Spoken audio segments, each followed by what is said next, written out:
I mean, I see myself in Lafayette. Young, adventurous, doesn't know his limits but wants to find them. Takes on any challenge, constantly seeks more challenge and more adventure, more responsibility, is extremely curious and widespread in his interests in what he does. I'm the first Italian-American Marine 4-star general.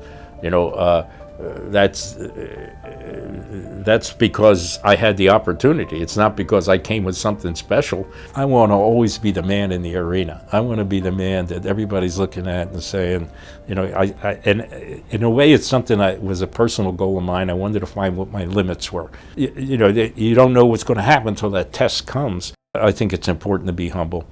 It is so easy to fall prey to praise. Praise is dangerous and fame is dangerous, and so you have to be careful with how much of that comes your way.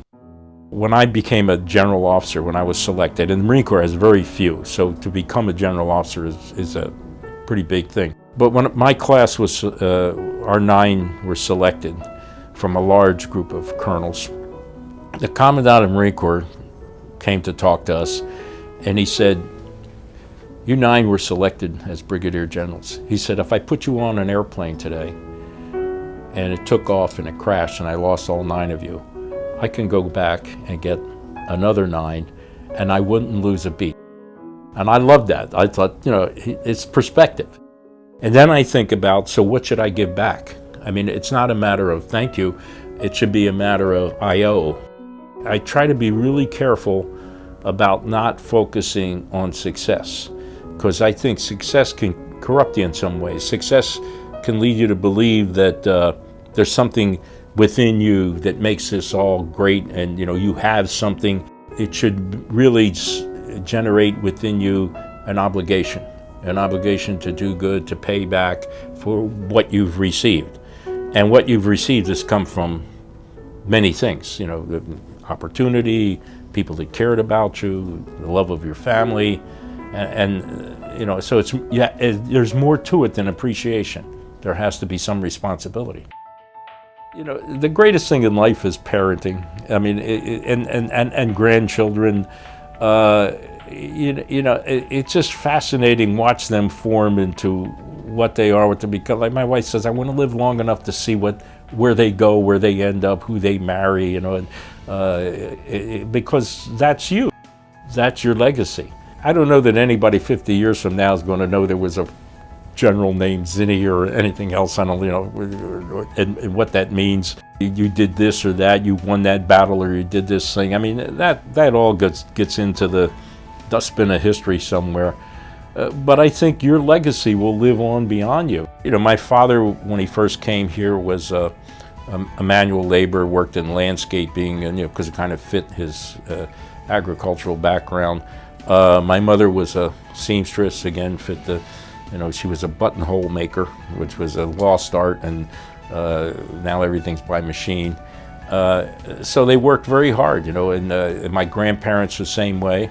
My father he was drafted in World War I, U.S. Army, went to France and fought. He was in an aviation unit, SPAD unit. I had a great appreciation for those blue-collar workers in my hometown and what they did. They were great human beings. They were working hard for their families. So it wasn't that I resented that life or disliked it. I had a great appreciation for it. I just felt there's something out there. I want to go. It's more of a sense of finding out what's out there and what you can do. Both my parents were very generous. Both my parents were very loving. I mean, I never saw in either one of them any kind of prejudice or anything like that. They never talked about things in a way that about people in a negative way, and they never bore any grudges or anything like that. I was a loner, so I was very happy within the family. I felt there was a lot of love in the family. My parents, I always described their parenting method as benign neglect. You're on your own, figure it out. Being the loner wasn't anything that I really minded. I mean, I kind of was my own person. I was always curious about things, and what everybody else did didn't appeal to me. my father always wanted us to get a better education, but not just in the sense of go to school and get a degree. He wanted us to understand more about the world. Any books and magazines that his boss did not want or they were going to get rid of, he brought home, and he would tell us, read the magazines, read the books. I had a company commander who was a very unusual guy. He was very outspoken. He was kind of abrasive, but I noticed one thing about him. Every time he spoke, everybody stopped and listened to him. Captain Sampson, I said, do you mind if I ask you a question? I said, everybody's afraid of you. As soon as you speak, man, they stop. And he said, come here, come into my office. And I go into his office, and he said, look at the walls. And he had bookcases all over the walls, all kinds of books on military history, on the field manuals and everything else. He said, I know what's in every one of those books. And he said, they'll always respect you if you know what the hell you're doing. And I said, I'm going to do that. I'm going to go down to every detail, and I will question everything, to understand the roots of why it is, or maybe why it shouldn't be that way.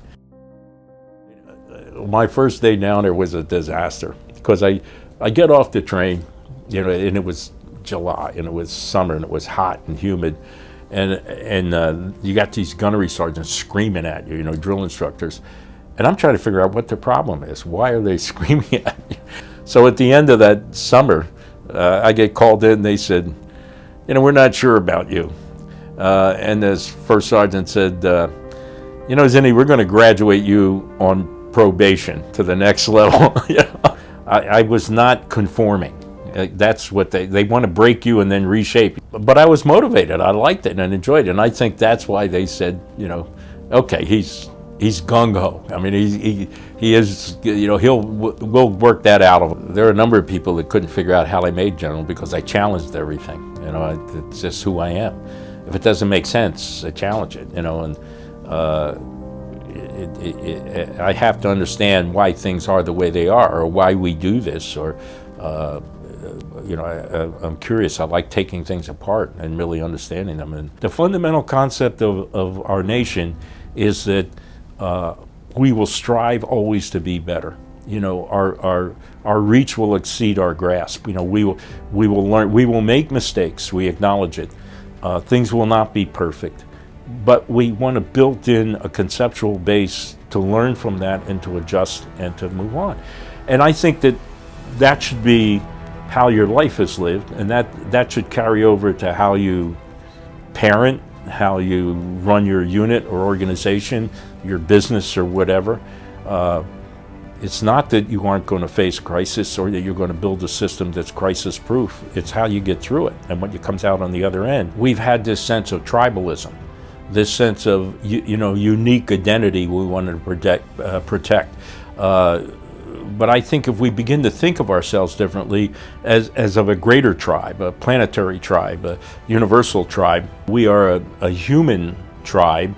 So we should think in terms of empire, that we all contribute to a global empire where we try to maximize benefit for everybody. Some subtle things are going to lead to that change. One of them, interestingly enough, is this fascination with your own DNA as to who you are. So suddenly when they come back with your DNA and you find out you're 16% this, 5% that, 3% this, you think about yourself differently.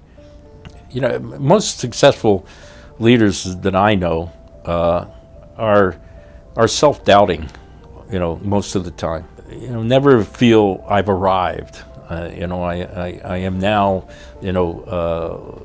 greater. But the most important leadership trait we can teach, I believe, and this is something because I've been involved in leader development a lot, is reflection. Experience is not enough. Frederick the Great, somebody asked him, who's the most experienced person in your army? And he pointed to a mule. And he said, that mule made every campaign, but he's still a jackass. It's true. It's not just experience. It's reflected experience. Leaders fail for one of three reasons. Either their personal conduct, their lack of caring for the people they lead, or their incompetence. More and more, that third one is the greatest reason. And it's harder to be competent. To be a leader is no longer possible. We need multiple leadership. I've run a $20 billion business. I was not the CFO. I was not the CIO. I was not the COO. I was the CEO. If I were to try to do all those jobs, the whole, what we call the C-suite jobs, myself, I would have failed. I needed them. And each of those is a leadership position. I think we have to stop thinking in terms of the heroic leader. You lead now in sort of a cooperative effort. You have to understand what the competence levels you need and the component parts of that competence, and then put it together. Now, I think what's genius about America is, or the United States, is the Constitution is the leader. I never swore an oath of allegiance to the President of the United States or to a queen or a king. We swear an oath to the Constitution. So when you think about it, our government officials, our military, swear an oath to a concept. We see in the concept our leadership. And the people that have to administer, lead, if you will, manage, have to be true to the concept. Today's world, the first thing you need to understand is those that you're leading, more than ever before. And they're not satisfied with the leadership they get. So you better understand who you're leading. You better understand your environment you're in, because the environment's become much more complex and much broader. And no matter what you're doing, what is that place? How do I articulate it? How do I get everybody on track? I mean, that's strategic thinking and visionary thinking. You need to, the essence of leadership is decision making. What is your internal process? And because the world is much more complex, what will be the organizational process for decision making? You also need to have a great deal of effective communication. Every study on the value of diversity shows more diverse organizations are more successful. They have a greater range of options in thinking and creativity. It used to be, I knew who you were. We came from the same cultural background. We were all white guys, we understood how to work. Now you look out there and it's the rainbow. Everybody is a story. And if you're a good leader, you'll understand everybody's story. And this maybe was one of the greatest things that I experienced. I was getting ready to retire, and we had an annual dinner with the president where all the 4-star commanders came in and their wives at the White House. And Clinton loved to stay around and later and afterwards and drink. It wasn't like dinner and go home. This was going to be my last one. And so it's after the dinner and everybody's standing around talking and everything. He's talking to everybody. And he keeps looking at me. It got to the point where the little group I was with kind of broke up and it was just Debbie and I. Then Debbie went to the ladies' room and he made a dart right for me as soon as that happened. And then he grabbed me by the shoulders and he turned me around toward the wall and to make sure nobody else came over. And he said, I just want to tell you one thing. I know you're retiring. And he said, I want to thank you for what you've done for your country and for me. But he said, the one thing I want you to know, every time a military operation was going down that you were in command of, I went to bed and I slept well. I thought about, as he kind of disconnected and all, of course I'm flattered by all this, I'm thinking, he's a politician. Most politicians would have said, hey, everybody gather around, we want to say goodbye to him, great and all, play to the crowd. It wasn't the crowd, it was the one-on-one, and it was, to go to your point about, this was something new to me. It was a critical part of my job. And so I had to entrust you with something I didn't have an experience with or understand. And I appreciated the fact that trust, was in his mind was well placed. You're not delegating responsibility. You're delegating a degree of authority to do things, but you never want to pass responsibility or accountability. I'm going to trust you and I live by your decision and I'll back it, but I retain the accountability and responsibility because I'm the commander.